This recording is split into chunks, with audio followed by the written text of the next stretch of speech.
Bom dia, Elas do Agro começando hoje com duas entrevistadas maravilhosas. Vou apresentar para vocês aqui Fernanda Mariano da Rocha e Cecília Berlim. São amigas, são mulheres que eu admiro e que uma delas, sim, é produtora rural e de longa data já no campo, né? Sim. E a Cecília é uma publicitária, mas que presta um serviço para o agronegócio fantástico. Vocês logo vão entender um pouco mais a respeito disso, né? Muito bem-vindas, gurias. Muito obrigada. Muito obrigada. Prazer. Estamos aqui, eu sempre brigando com esse ponto que cai da minha orelha, mas eu vou aprender até o final, ele vai ficar aqui quietinho no lugar dele. Quero que vocês contem um pouou mais da trajetória de vocês, tu uma engenheira agrônoma, produtora rural, que está dedicada hoje à pecuária, né? Isso, na verdade, eu sou engenheira agrônoma, me criei na fazenda, até os 12 anos eu morei direto na fazenda com meus pais, depois vim a Porto Alegre, estudei, fiz agronomia e voltei para trabalhar com eles. Então, realmente, assim, a convivência no campo, especialmente com a pecuária muito de genética também e gado comercial, é uma coisa que me acompanha desde sempre, na verdade. Eu me lembro, acho que das primeiras memórias é participando da Expo Inter, participando no campo, acompanhando meus pais nas lidas, assim, normais. Então, realmente é uma... Eu nem considero muito um trabalho, é uma vivência, é minha vida praticamente, assim. Sim, tu estudaste na fazenda, toda a tua vida foi lá dentro? Toda a vida foi lá dentro, eu e minha irmã, duas agrônomas, meus pais ainda moram lá e realmente é isso, é a trajetória de vida, assim, é uma coisa que está ligada à minha personalidade, tanto profissional quanto pessoal, é o que eu sei, é o que eu vivo, é o que eu gosto. E é o que a gente se dedica hoje pelo vínculo, um vínculo realmente muito próximo, assim. Tá no sangue. Tá no sangue. E hoje tu também estás como coordenadora do Núcleo Brangus do Sul, não é isso? Isso, porque o Brangus é uma raça que está muito desenvolvida, ele está com um potencial muito grande. E então, além da nacional, a gente tem um núcleo no Rio Grande do Sul muito forte, que para desenvolver as feiras, as exposições, os encontros dos produtores. Então, agora mesmo em maio a gente tem a Expo Brangus em Uruguaiana, que vai ter mais de 300 animais. Depois tem a Expo Inter, tem reuniões entre os produtores, tem projetos muito bacanas junto ao Sebrae para benefício para ultrassom de carcaça, genômica. Então, me encanta essa parte da pecuária, porque a gente está avançando assim muito na parte de entender o funcionamento, ser mais produtivo, sem perder a essência da pecuária gaúcha, que eu acho que isso é fundamental. Uma pecuária a campo, uma pecuária de sustentabilidade não só econômica, mas social, onde as famílias permanecem, né? As famílias gostam.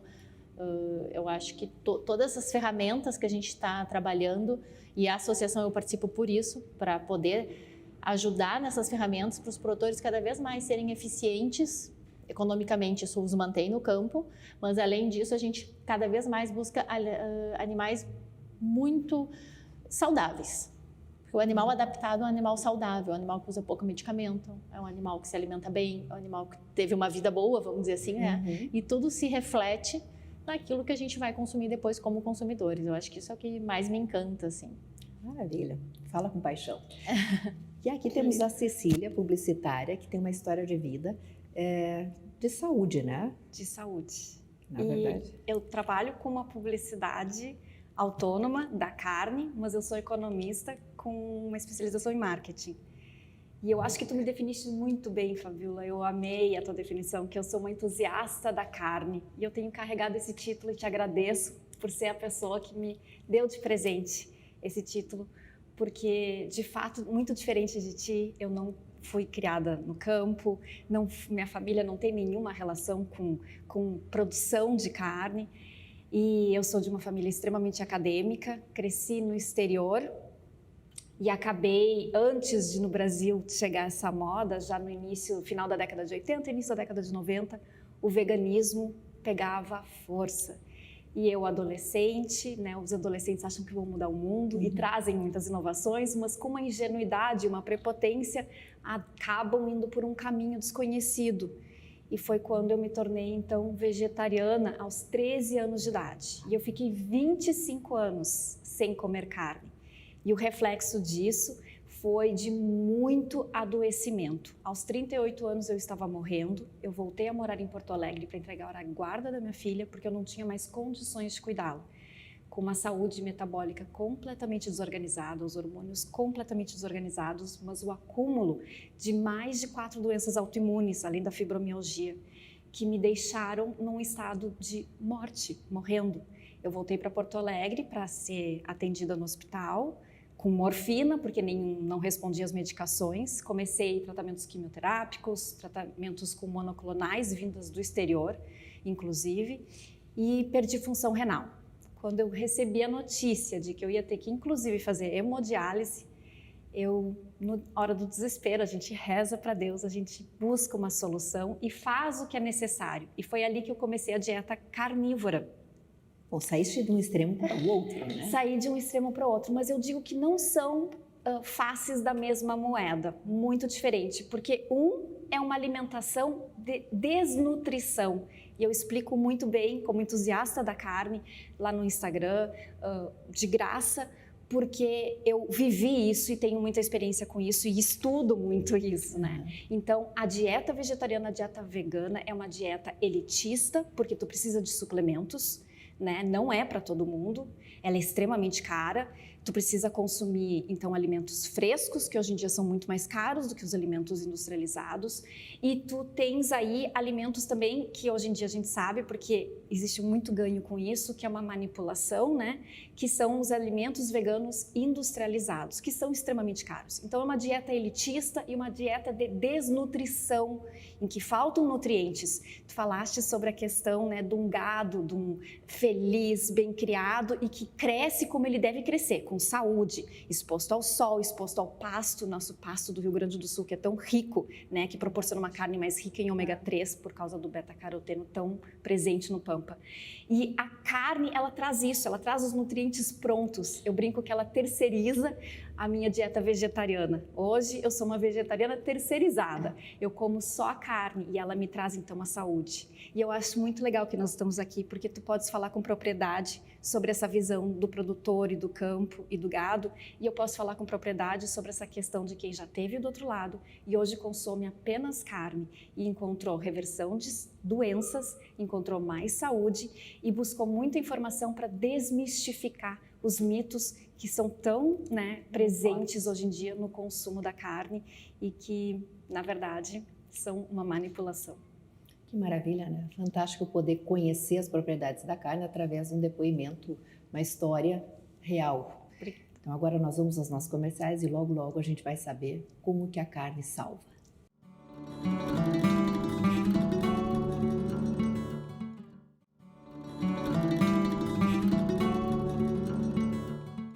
Voltando agora com Fernanda Mariano da Rocha, engenheira agrônoma, e com Cecília Berlim, uma publicitária, economista e tantas outras coisas, mas o mais importante, entusiasta da carne, que estava contando para nós aqui a respeito do resgate da vida, da saúde, através da alimentação, única e exclusiva através da proteína animal, né? Exato. Essa foi a tua receita? Essa é a minha receita, proteína animal. Então, tu deves também ter muita consciência a respeito do fenômeno que é uma vaca conseguir comer uma braquiária, que é um pasto ruim, e conseguir transformar numa carne deliciosa. Isso não é fantástico? Esse animal, ele consegue fazer esse milagre. É um milagre e eu acho que a gente tem que diferenciar muito os tipos de produção. E eu acho que é essa informação, às vezes, que talvez não chegue assim, muito para o público da cidade.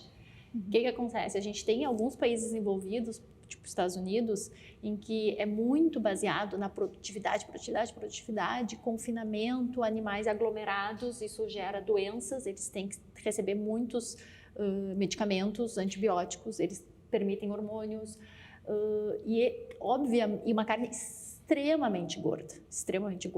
Não que a gordura seja ruim, na minha opinião, que não sou uma estudante tão árdua que nem a Cecília, mas é uma carne completamente diferente da carne que a gente tem aqui no Pampa, que é uma carne de um animal que respeita o seu tempo, que ele é criado a campo. O nosso gado aqui. O nosso gado aqui, o gado gaúcho. Então, é um animal assim que ele é um animal saudável. Então, como consequência, a sua carne vai ser uma carne saudável. Então, isso é uma coisa importante para a gente ter, assim, propriedades próximas a frigoríficos, né? Esse é um outro fator que a gente tem muita carne vindo de fora do Rio Grande do Sul. E não que a gente não possa comer carnes de fora, mas é um animal que muitas vezes vai ser abatido aqui, ele viajou muito tempo para chegar aqui. Será que esse animal está tão bem condicionado quanto um animal que viajou 100, 200, 300, 400 quilômetros, um animal que veio de outro estado? Então, essas informações que chegam um pouco para o nosso cliente da carne final e que eu acho que faz muita diferença no consumo, de como esse animal foi tratado ao longo da vida e como ele pode trazer o benefício para a nossa saúde, né? E sem dúvida, eu sou fã da carne como a Cecília, eu acho que é um alimento completo, não há dúvida.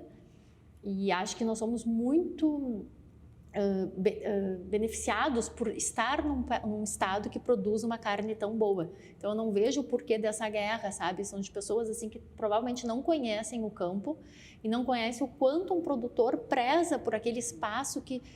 É o meu caso, assim, são gerações e gerações naquela terra. Como é que a gente vai tratar mal aquilo? Exatamente. Não faz o menor sentido, sabe? É uma coisa E assim... a qualidade da carne, inclusive de um animal bem tratado, vai ser, para o consumidor final, vai ser mais deliciosa. Então, não existe nem sequer um interesse, caso alguém diga financeiro, para isso. Não faz sentido. Não faz sentido tu dar um remédio que não há necessidade, porque tu vai gastar. Não há sentido tu tratar mal por gosto, como se diz assim. Não é essa índole do gaúcho, do produtor que está ali no campo, né? Então, eu acho que é uma visão bastante distorcida daquilo que a gente vive na realidade. E eu tenho certeza que a gente consegue entregar um produto de altíssima qualidade para o consumidor e de diferentes tipos, assim. Eu acho que existe a carne de churrasco, a carne do dia a dia, mas de qualquer maneira é uma alimentação, sem dúvida, uma alimentação saudável que a gente procura entregar, assim. Eu sinto muita diferença de um animal criado a pasto. A cor da carne é diferente e tem mais sabor. A cor da gordura é diferente. Versus a um gado de confinamento, né? Com eu certeza. Sinto até aquele sabor de ração, que está mais esbranquiçada. Sente. Esclarece uma coisa que os meus seguidores do Instagram me escrevem e me perguntam. Muitas vezes, uma carne vinda fora do estado, que não é de pasto, que é alimentada por ração, ela vai ter um gosto meio rançoso. Na minha pesquisa, apareceu a questão da semente do algodão, né, da semente do algodão que é utilizada na ração e que traz aquele gosto, vamos falar mesmo a verdade, de ranço, né? Quando abre a carne, quando vai prepará-la. E a carne do pasto, então, não tem isso. Ela realmente tem um cheiro de mais fresca, ela tem um gosto de mais fresca, né? E isso se deve à alimentação. Isso deve, sem dúvida, à alimentação e ao espaço que o animal tem também. Eu acho que isso é uma coisa importante, sabe? Não está muito conglomerado. Tanto que muitas das pesquisas, os médicos usam pesquisas sobre carne que falam muito mal da carne, mas não são pesquisas brasileiras, são pesquisas americanas. Exato. Que é outro sistema, a gente não pode comparar os mesmos animais. É outro sistema de criação, outros animais, outra metodologia. Então, acho que quando a gente usa as pesquisas, a gente tem que saber muito bem qual é a fonte da pesquisa, maravilhosa, que animais estão sendo pesquisados, né? E eu acho que tu estuda mais que eu, tu sabe entrar nesses detalhes até melhor, assim. Com certeza. Na verdade, existem pesquisas para todos os gostos, né? A gente fala que as pesquisas nutricionais, elas são através do olho do observador. E por isso que elas são mais fracas, muitas vezes, porque elas são de relatos pessoais ou relatos da observação do cientista. E isso corre um risco de ter um viés, né? Da pessoa direcionar para ganhar o sentido que ela quer. Então, as pesquisas nutricionais, elas são feitas num questionário. Eu participei de uma e eu quero falar sobre a pesquisa da Harvard de carne, e que depois a Harvard até voltou atrás por uma questão de financiamento ali da academia, né? Mas as pesquisas, eles perguntam, são muitas e muitas perguntas, e perguntam o que a pessoa comeu até umas 16 semanas atrás, às vezes mais tempo. Quem lembra quando tem uma dieta recheada de multiprodutos, o que comeu semana passada, quiçá, né, há 16 semanas atrás. Então, elas são pesquisas que são, na verdade, distorcidas, porque se baseia na lembrança da pessoa, do que ela comeu, e como tu disseste, de carnes que são classificadas como carnes, mas que pode ser uma carne processada, uma carne que foi mal criada, uma carne de abigeato, uma carne de clandestina, que não é a mesma coisa do que a nossa carne, quando ela é, por exemplo, aqui do pasto livre, acompanhada pela Secretaria da Agricultura, que é extremamente rígida, as rigidez de leis aqui do Brasil, de abate, de transporte, que a gente pode comer, inclusive, uma carne crua no açougue, porque ela está tão bem tratada que ela vai ser mais limpa do que aquela plantinha que tu está comendo no supermercado, porque no supermercado ela pode vir com um bichinho, ela pode vir com fungo, e a carne vai estar livre disso. Mas essas pesquisas, então, que às vezes a gente chama em inglês cherry picking, eles escolhem os dados, podem trazer algumas distorções sobre a gordura, que é extremamente saudável e semelhante à do animal, nós somos animais, a nossa, muito mais do que uma gordura vegetal. E esse estudo da Harvard que eu mencionei, ele é de 2020, foi um estudo com carnívoros. Nós fomos 2.029 pessoas, eu tive a felicidade de participar. As pessoas tinham que estar mais de 6 meses na dieta carnívora, comendo apenas proteína animal, carnes, ok? Algumas que podem leite, quem pode leite, e as que podem ovo. Eu não posso comer nem ovo, nem leite. A minha dieta é apenas de proteína animal. Come carne do café da manhã à janta? Do café da manhã à janta, eu como caldo de ossos, que é extremamente rico em cartilagens, que vai trazer colágeno para as mulheres que querem mais colágeno. Eu não suplemento, a carne é o meu suplemento. Então, eu como carnes, proteínas animais ao longo do dia, em caldos, em cozidos. Não existe carne de segunda, existe cozinheiro de segunda, né? Então, todo animal, e isso é uma questão ecológica e respeitosa com o animal, consumir do focinho ao rabo. Tudo é aproveitado. E essa pesquisa de 2020 da Harvard, que nós éramos 2.029 pessoas, mostrou que das pessoas diabéticas que consumiam insulina, que precisavam de insulina injetável, diabetes tipo 2, essa adquirida pela má alimentação, 100% dos participantes eliminaram a insulina injetada. 92% dos participantes diabéticos eliminaram todas as medicações para diabetes na dieta carnívora. Atenção, diabéticos que estão aí nos vendo. Exatamente, e não só diabetes, a resistência insulínica, que é um pré-diabetes que muitas vezes não é diagnosticada e que nós sabemos que as nossas crianças já estão desenvolvendo por uma quantidade muito grande de uso de óleos vegetais que inflamam, por uso de industrializados e dos alimentos, como frutas hoje em dia, que são muito mais doces do que eram originalmente. O morango silvestre é muito azedo, né? A banana originalmente tinha caroços enormes, era impossível de comer. Então, mesmo alimentos naturais estão sendo manipulados muito diferente da carne, que se mantém com as suas propriedades nutricionais muito próximas das originais. Qualquer melhoria que é feita nos animais melhora a nutrição e as propriedades da carne, da proteína e da gordura, que são bioapropriadas, que são o que a gente precisa para nos mantermos saudáveis. Diferente da manipulação que é feita nas plantas, que vai aumentar as suas propriedades, por exemplo, do açúcar das frutas, ou da manipulação de alimentos industrializados, que vai trazer muitos outros aditivos químicos que a gente quer eliminar. Então, o estudo mostrou, além dessa questão com diabéticos, 98% de todos os participantes do 2029 se livraram de todas as medicações. Eu utilizava 11, eram 3 para asma. Eram mais umas 4 para fibromialgia. Eu utilizava, então, as monoclonais que eu falei no início, as quimioterapias biológicas. Cada injeção era mais de R$3.000 e o Estado me deu, porque eram 2 vezes por mês, 4 dessas, era R$25.000 por mês. Então, existe um custo social também com a nossa alimentação hoje em dia. A diabetes, as injeções, as agulhas, o lixo hospitalar contamina o meio ambiente. E quando falam do gado poluir o meio ambiente, a gente precisa lembrar que não é bem assim, ainda mais o gado gaúcho, que trabalha o solo, que traz de volta nitrogênio e que pode, numa agropecuária regenerativa, inclusive, trazer muito benefício para o meio ambiente. Isso, Fernanda, esse é um assunto interessante também para vocês levarem, né? Porque, na verdade, a essência da pecuária gaúcha, ela é por si só regenerativa. Então, eles trazem exemplos de fora que não é a nossa realidade e na realidade de uma grande parte da pecuária mundial, né? Muito mais por esses interesses, que nem a Cecília estava comentando, de por que essa distorção da imagem da carne e da pecuária, porque não é o que a gente vê. E inclusive o preço, quando dizendo, mas é caro, tu vai ver o preço por quilo de uma carne e o preço por quilo de qualquer bolachinha recheada. Perfeito. Não tem comparação, sabe? Não é esse o quesito, né? E o quanto aquela carne vai te saciar ao longo do dia, né? Nutricionalmente. Exato. Então é muito diferente, né? Então eu acho que realmente assim a essência da pecuária gaúcha é de uma pecuária regenerativa.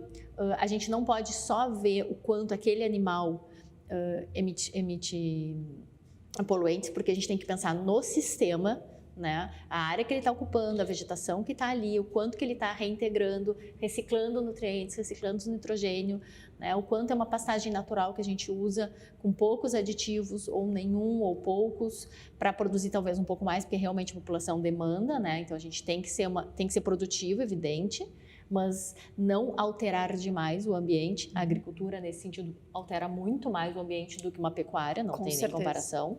Porque por mais que tu coloque uma pastagem, que tu vai trocar ali um pasto nativo, que não é o ideal, mas em alguns momentos você acaba fazendo, porque nós temos aqui, por exemplo, a invasão do anone, né? Então tem lugares... Uma praga, na verdade. Que é uma praga. Bem tirando o anone. Então, assim, tem que tirar e botar um pasto que o animal vai aproveitar melhor.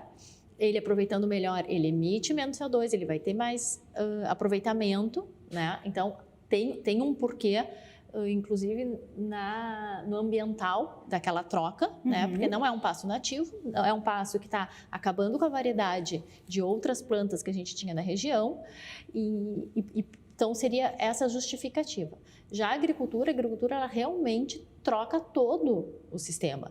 Muito embora eu acho que possa também se fazer uma agricultura consciente, eu não vejo mal, eu acho que todo o trabalho no campo ele pode ser consciente, a gente vai estar repondo um nutriente que saiu, a gente não está usando nada que não exista no sistema, né? A gente não está trazendo alguma coisa exótica, totalmente artificial.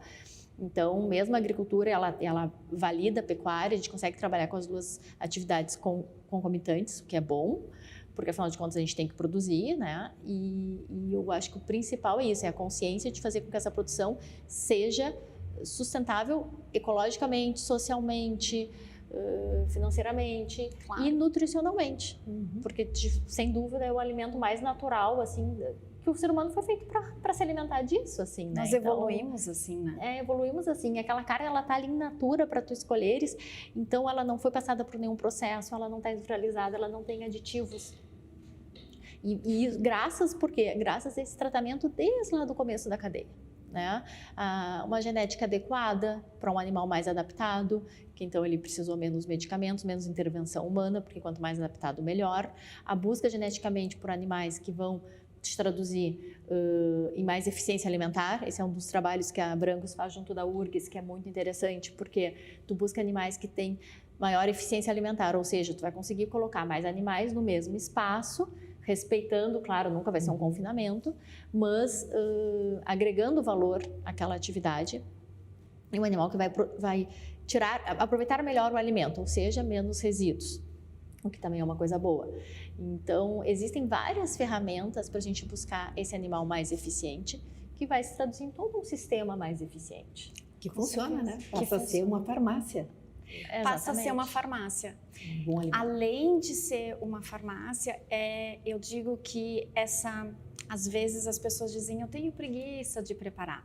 Primeiro eu queria falar sobre a questão financeira, porque eu sei bem também essa questão do peso no bolso. É muito relativa essa questão de preço. As pessoas olham o preço final de um produto e não olham o preço do quilo. Se a gente vai ver o preço do quilo de um biscoito recheado, é mais caro do que uma carne. E ele vai trazer fome, não vai alimentar tão bem e a pessoa vai acabar consumindo muito mais. E eu vejo pela conta do supermercado, quando eu era vegetariana, quando eu era vegana, que eu priorizava então mais plantas e acabava consumindo alguns industrializados, era muito maior o custo no final do mês do que consumir carne, porque pouco me alimenta muito e me mantém alimentada e ainda tem a redução do custo da farmácia, porque esta carne que promove a saúde eliminou 11 medicações. que tinham um preço muito alto. E essa disciplina de preparar, e não é difícil, hoje em dia a gente tem air fryer, a gente tem fogões e fornos que são muito eficientes, panelas que facilitam no dia a dia, cortes de carnes que a gente já encontra no supermercado já quase que prontos, ou se não prontos, porque eu não limpo, não tiro gordura, prontos para serem feitos. Então tem essa facilidade hoje em dia, e se a pessoa tem esse compromisso hoje consigo de se nutrir, ela, na verdade, está fazendo uma aposta para o amanhã. Eu achei muito interessante a tua abordagem quando falasse que a vegana é uma dieta elitista. Sim. E, de fato, é uma dieta muito difícil de seguir, porque a carne é o único alimento que tem os aminoácidos essenciais necessários para o ser humano. Com certeza. Então, é o único alimento que tu sabe que comendo aquilo, tu estás nutrindo. O resto requer financeiramente um desgaste e um planejamento de alimentação muito mais difícil de fazer, porque tu faz um bife. Ah, me deu trabalho, que com o tempo pode levar, compro o bife já fatiadinho. É rápido. Quanto tempo eu levo para comprar grãos diferentes, que não é em qualquer lugar que eu acho, fazer a mistura ideal, que é muito difícil. Então, assim... E tem todo um preparo que é necessário, porque os grãos podem trazer antinutrientes, que são as lectinas, que causam uma disbiose e uma disruptura, um leaky gut. A gente vai precisar parte 2. Vamos Tá muito bom esse assunto, tem muito conteúdo aí, o nosso tempo já está acabando. É uma judiaria. É uma pena. É que a gente fala com paixão, né?